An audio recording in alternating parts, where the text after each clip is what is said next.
Welcome to The Cap, where we are here to speak with college reps and other professionals in the field of college admissions to help answer all your questions and guide you through every step of the process. So if you're serious about college admissions, you've come to the right place. Are you ready? Let's talk about it. And now, here's your host, Dr. John Durante. Welcome to The Cap, the College Admissions Process Podcast. I am your host, John Durante, and I am here to introduce you to college admissions representatives and other professionals in the field of college admissions. Our purpose is to serve you, the students and parents, so that you may gain insight straight from the people who ultimately make the decisions. Regardless of whether you will apply to a particular school being highlighted, you should listen to all of the episodes, as each guest will give you tremendous insight and advice on every aspect of the college admissions process, prompting you to come up with your own follow-up questions for when you visit campus or meet with a college admissions representative yourself. Lastly, if you have any questions you'd like me to cover on future episodes or any comments you'd like to share, please email me at collegeadmissionstalk@gmail.com. And don't forget to visit our website at www.collegeadmissionstalk.com. So are you ready? Let's talk about it. Welcome to The Cap, the College Admissions Process Podcast. I am your host, John Durante, and it gives me great pleasure to introduce to you today Mariah Wagner, who's an admissions counselor at Franklin and Marshall College in Lancaster, Pennsylvania. Mariah, thank you so much for being here today. How are you? I'm very good. Thank you for having me. It is our pleasure. Looking forward to hearing all about what Franklin and Marshall have to offer. But let's start by asking you, Mariah, to tell us about yourself and what does a typical year look like for a college admissions counselor? Yeah, so obviously my name is Mariah Wagner. I'm an admissions counselor at Franklin and Marshall College. I've been in admissions for probably about a year now, and my territories include all of New York State, all of Ohio State, and then Western PA. So I kind of like to describe that as like Bucknell and beyond. I spent a lot of time in Pittsburgh.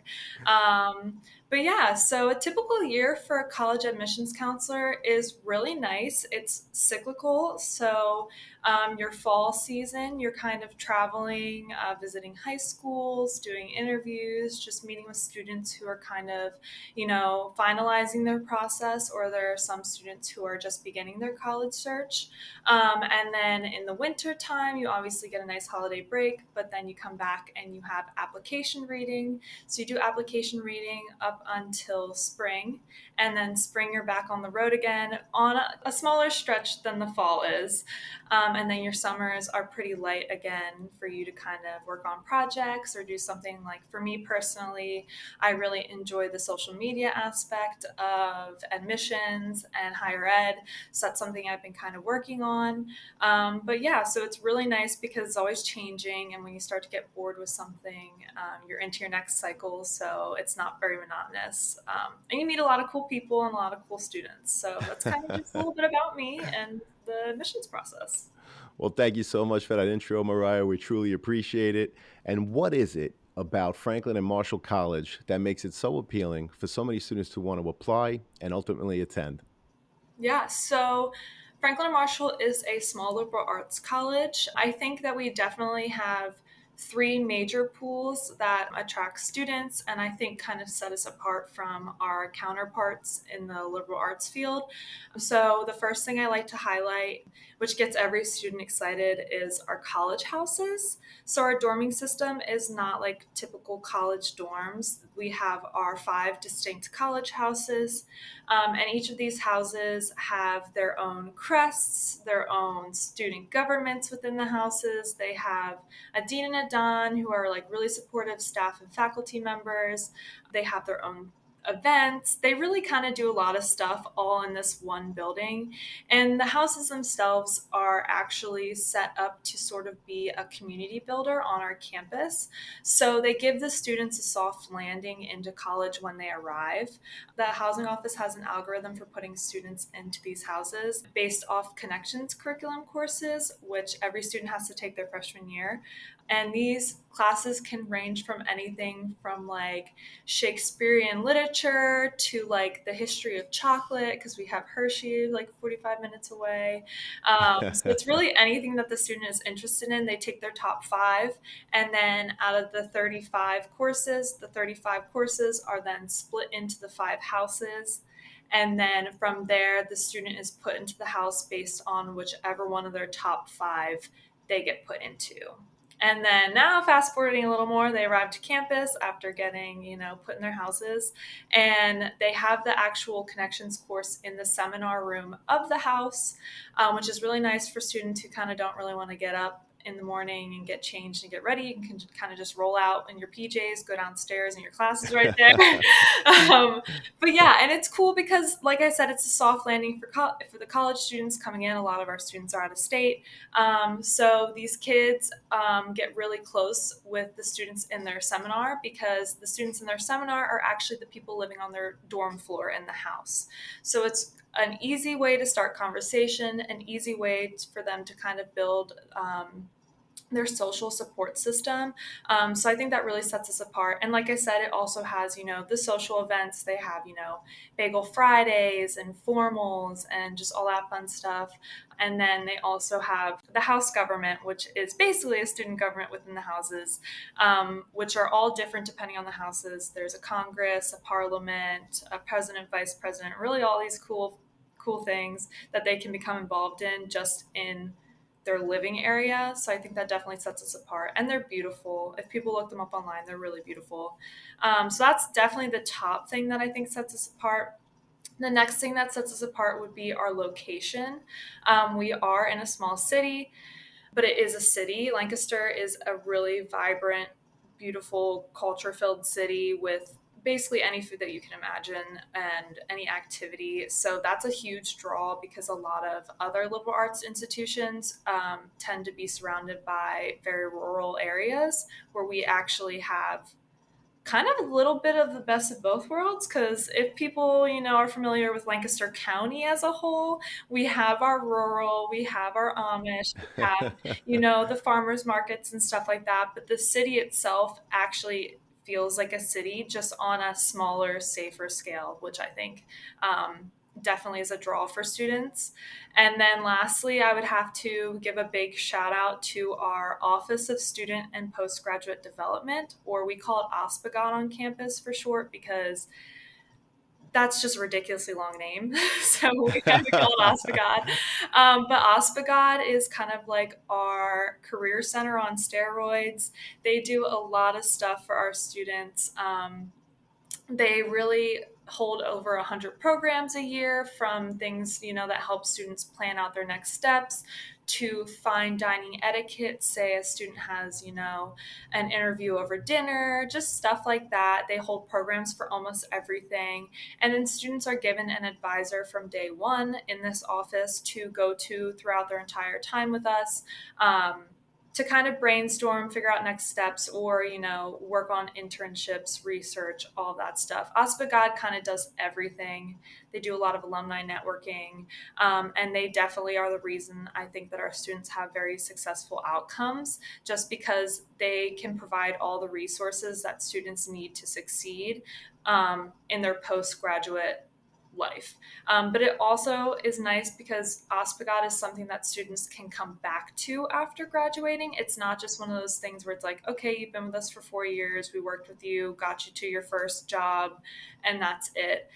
Say an alumni comes back in 5 to 10 years and they're kind of just, over their job, not really feeling it anymore, but they kind of like what they're doing. They just need like a little different aspect of it.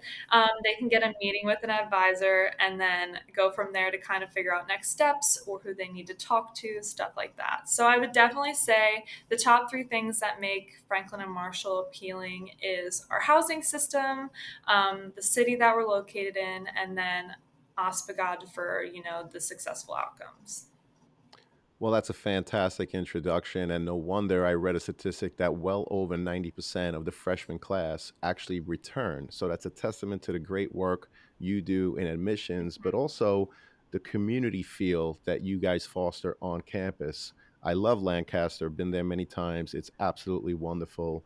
But I was really impressed with the college houses and how there's a house government. There are seminar courses that people take together. Obviously, those are great things that you do to build community, particularly for the new students. As you said, so many of them are coming from out of state. So I just think that's wonderful. Thank you so much for that introduction. Yeah, of And course. speaking of the freshman class, Mariah, what is the average profile of the current freshman class? Yeah, so I would probably say that our average GPA is a 3.8. And then our SAT is around a 1300, which I believe correlates to a 27 ACT. So, pretty average scores, I would say, for kind of our academic rigor and kind of where we stand in the liberal arts field. But I just want everyone listening to keep in mind that we do not have a GPA or SAT requirement. So it's not going to be the end all be all. You can't submit your application if you have less than that.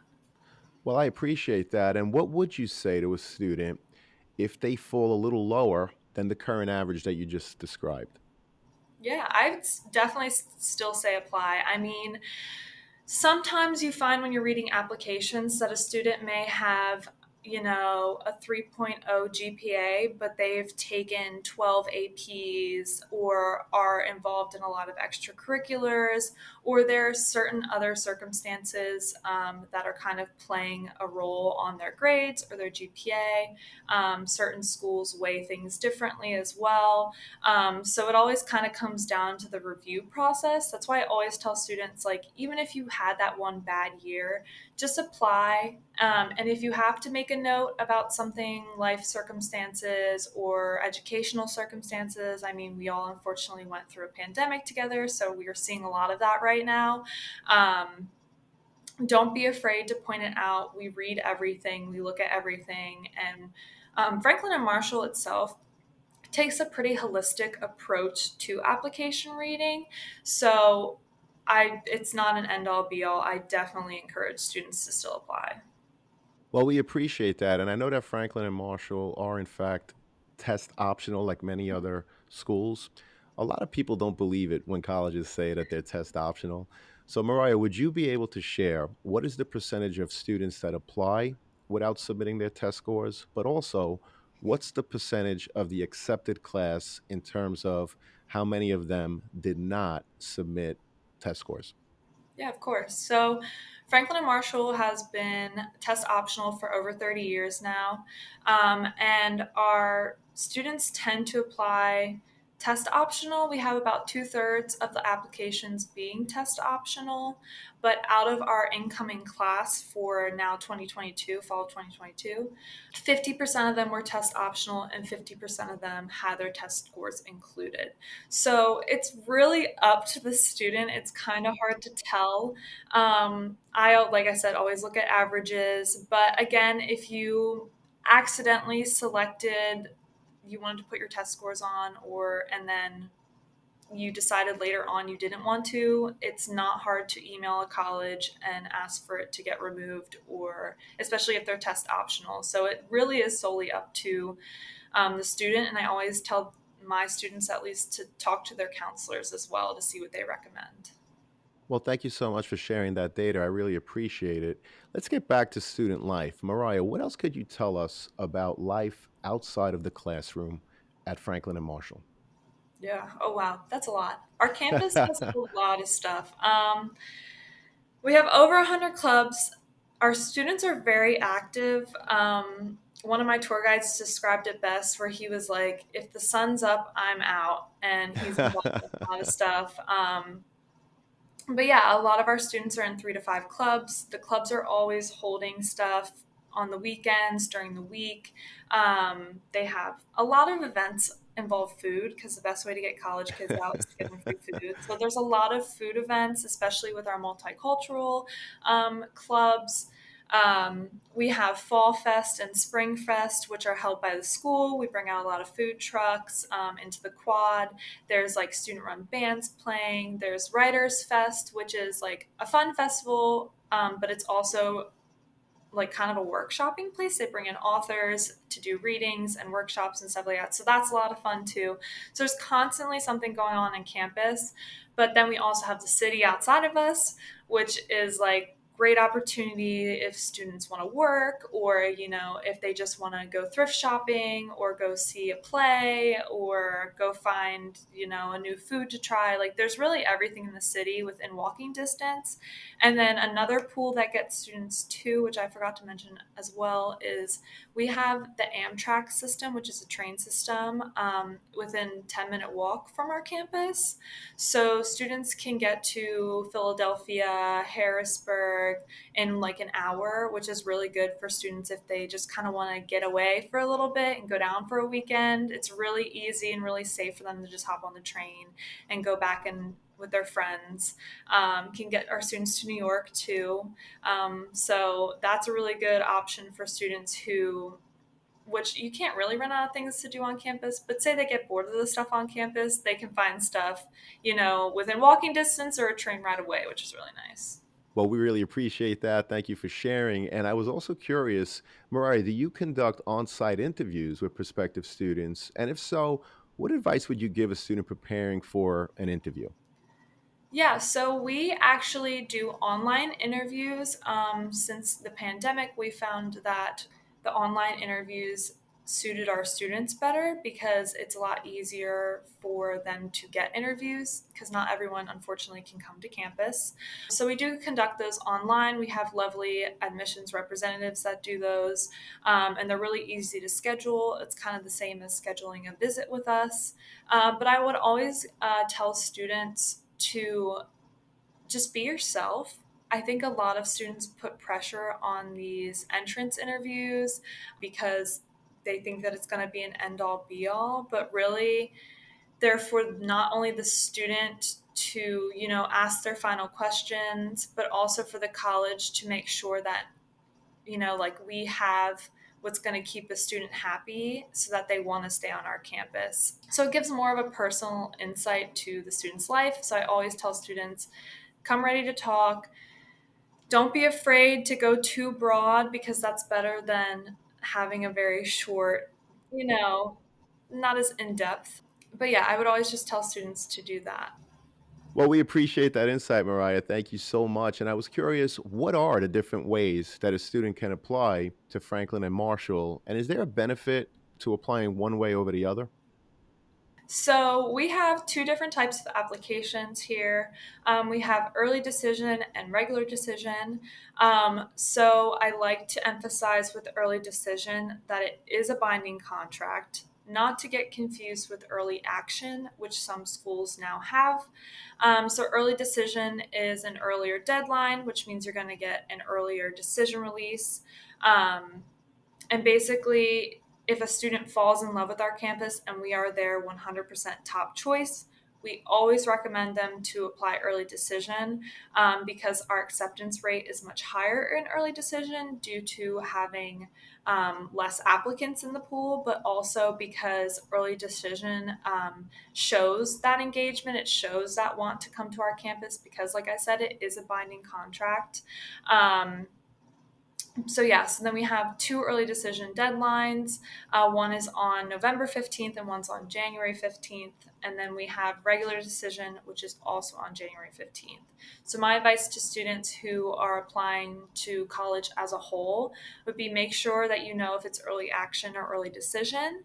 And if it's early decision and you are considering it, make sure that you have no other top choice school. You're not like between two schools because, like I said, it is a contract and you do have to go through an appeal process if you are accepted and decide to go somewhere else.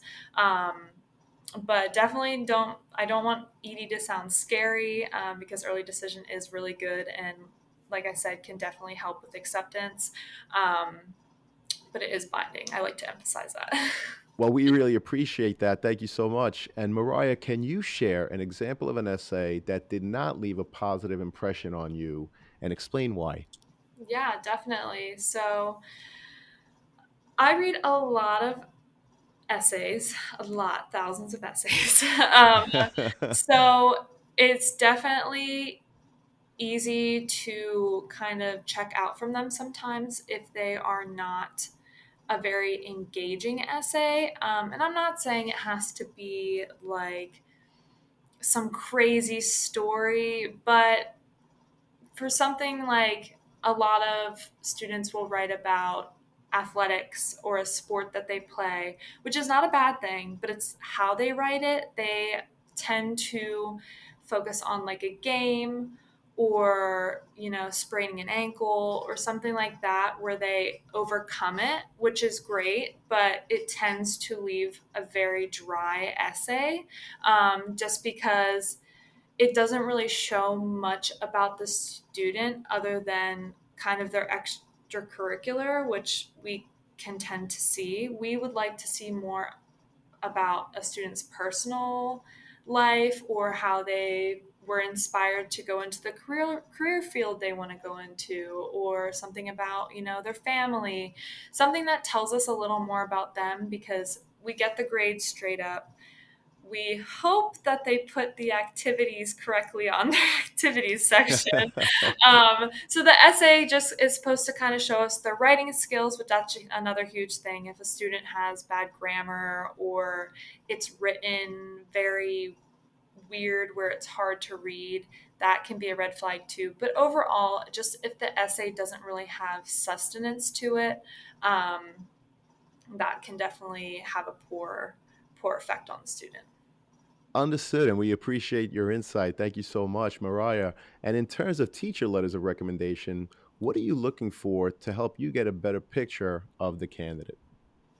Well, first off, for any teachers listening to this, please make sure you check names when you submit letters of recommendations.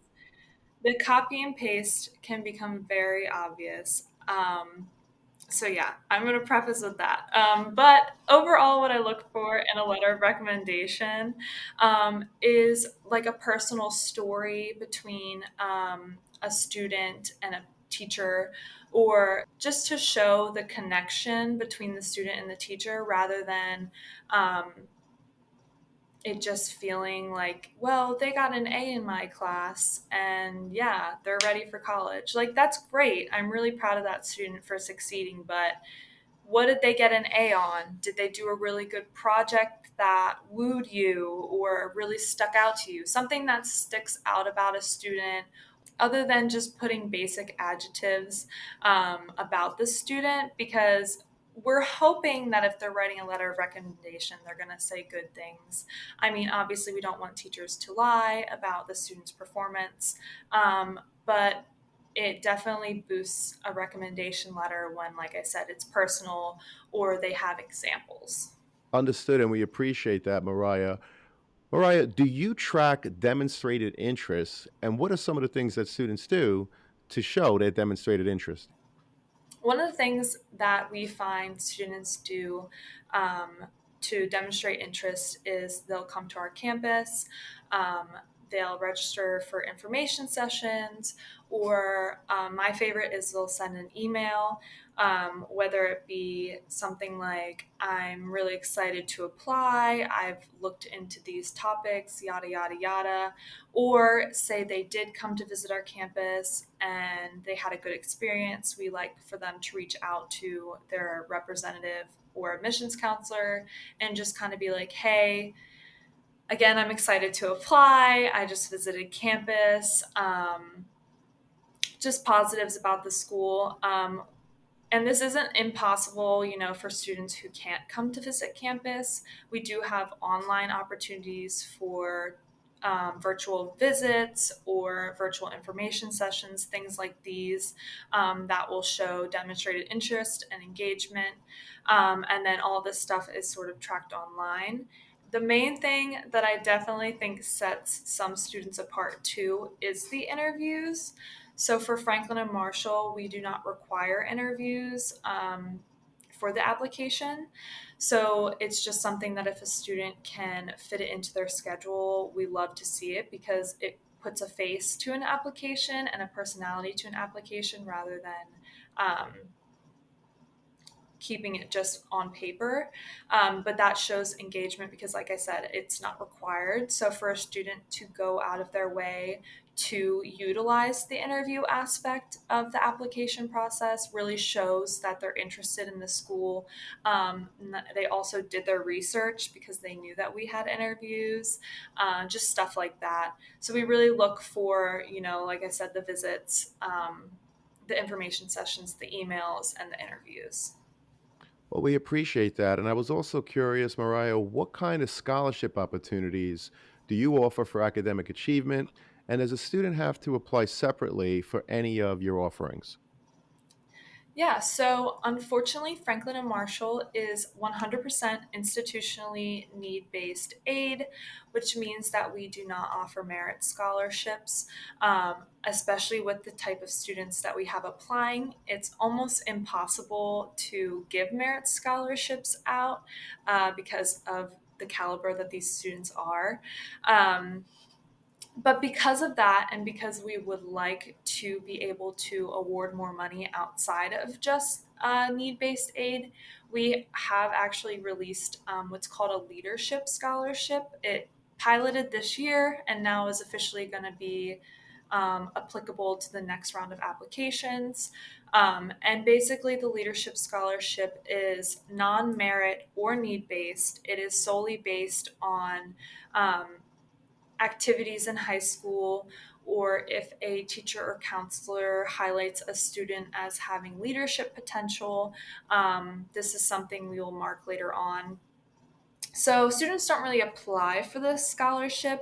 It's something that we, as a group of reviewers, sort of pinpoint through the application. So again, put all your activities on, and but yes, we pinpoint it through the application. Or counselors slash teachers can email us certain students who they think would um, benefit and also uphold the leadership scholarship, because the leadership scholarship does come sort of with requirements, which most scholarships do. And these requirements are that you have to be in good academic standards, so you can't be on academic probation while you're in your 8 semesters with us. And there are going to be leadership building requirements. We just don't have the seminar set yet, so I can't really talk more on that. But we do have a scholarship. It just unfortunately is not merit. Understood, and we appreciate that insight. And this has been a great conversation, sharing so much information for students and their parents. We appreciate it, Mariah, which leads us to our last question, which is, what are the top three pieces of advice you would offer prospective students and their families getting ready for the college admissions process? Um, the first one I would probably say is do your financial aid. A lot of people get so overwhelmed and swept up in just the application process as a whole that financial aid sort of goes on to the back burner because they think, oh, once I get the applications in, this is kind of something I can do later. But financial aid is very important to the college decision process. Not only on our college side, but for a student as well. They need to know that they can, financially afford going to the specific colleges that they're interested in. So I always tell families, make sure you're getting your FAFSAs in. I don't know, we have CSS at our college. I don't know if other schools have that as well, but just really getting financial aid in. And especially because once you get your financial aid in, if something seems wrong or a little off when you review it, it's better to get it dealt with earlier rather than later. So financial aid is very important, and also just helps the offices out as a whole because they have a lot of financial aid to review too. So overall, it's just good for everybody, and especially good for parents. The second piece of advice that I would offer would be tour campuses. If you can go to a campus, tour a campus. I think the feel of a campus is definitely the biggest pool. I know when I was going through the college search myself, I was looking at majority state schools, and then there were just some schools that I went to their campus and I was like, this just doesn't feel like something I would be able to do or where I would want to live. It just doesn't feel like it fits me. And I think that's a huge determining factor for students, especially for finding their top choice school, is when they step on that campus, they interact with the students, they interact with staff and stuff like that, that it feels like a place where they can see themselves thriving and being happy. So yeah, definitely visiting campuses is huge. And then last piece of advice, I would probably say don't be afraid to ask for help. There are admissions counselors, there are admissions representatives, there are offices on campuses for a reason. There are people here to help basically all the time during the weekdays. So don't be afraid if you can't find your login password, or, like I said, something doesn't look like right with financial aid, or you can't find information on the website. Never be afraid to reach out. And I also think it shows sort of how the college is as a whole based on the way they respond. And I think that that's important for parents to look at as well. So when you ask for help, how fast do they reply? Is it informative, or did they just send you on a rabbit chase, kind of thing. So I think it's really important that parents and students utilize the options and the resources they have during the college search, because it's a hefty process. There's a lot of options, and especially for, sophomores and juniors just getting into it, and you have all your options open because you're not sure if you want big or small, or state school, private, all those options, and you haven't honed in on it yet. It's best to ask, always best to ask. So yeah, I would definitely say visiting campuses, starting your financial aid, and never being afraid to ask for help. Well, those are great pieces of advice. Mariah, can't thank you enough for your insight today. I am so happy because I know it's going to help so many students and their parents. We really appreciate your time. Thank you so much. Yeah, thank you for having me. Our pleasure, and we hope to have you again soon. Take care.